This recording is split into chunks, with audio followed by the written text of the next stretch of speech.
আসসালামু আলাইকুম। শুভ সকাল। কেমন আছেন সবাই?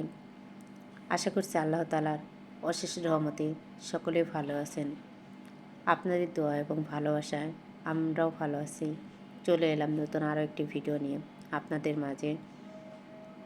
তো এখানে আমি করলাগুলো কেটে রেখেছি। কিছুটা লবণ দিয়ে এটা চটকিয়ে নিব, তাহলে এটা তিতা ভাবটা বের হয়ে যায়।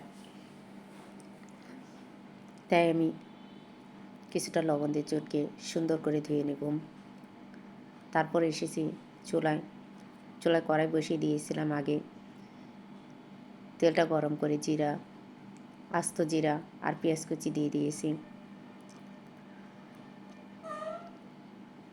অনেক দিন অসুস্থ থাকার কারণে কোনো বড় ভিডিও দিতে পারিনি।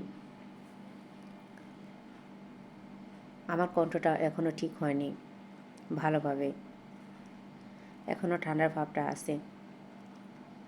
তাই যদি কারো কষ্ট হয় আমার ভয়েসটা শুনতে, তার জন্য দুঃখিত। কষ্ট করে একটু ভিডিওটা দেখে নেবেন। আপনারা যারা আমার ভিডিওগুলো দেখেন রেগুলার, কমেন্ট করেন, তাদেরকে অসংখ্য ধন্যবাদ আমার পাশে থাকার জন্য, আমাকে সাহস জোগানোর জন্য।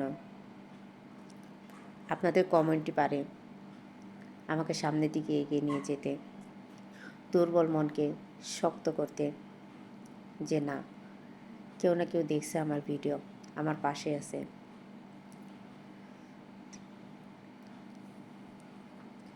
করলা ভাজিটা এখানে ভেজে নিলাম। করলা ভাজিটা প্রায়ই হয়ে আসছে। কিছুক্ষণ ভেজে নেওয়ার পর চুলা থেকে নামিয়ে নিব। পাশের চুলায় আমি মাছ ভাজিটা বসিয়ে দেব। তেলটা গরম হয়ে গেছে আর আমি মাছ ভাজিটাও বসিয়ে দিলাম। এক চুলায় মাছ ভাজি বসিয়ে দিয়ে আমি তরকারির জন্য রান্না বসিয়ে দিচ্ছি।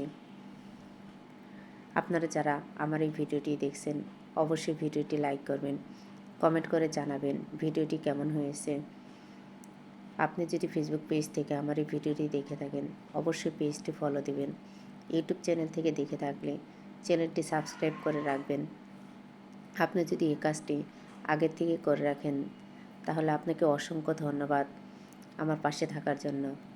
আমি রান্না করতে করতে আপনাদের থেকে বিদায় নিচ্ছি। সকলে ভালো থাকবেন। আল্লাহ হাফেজ।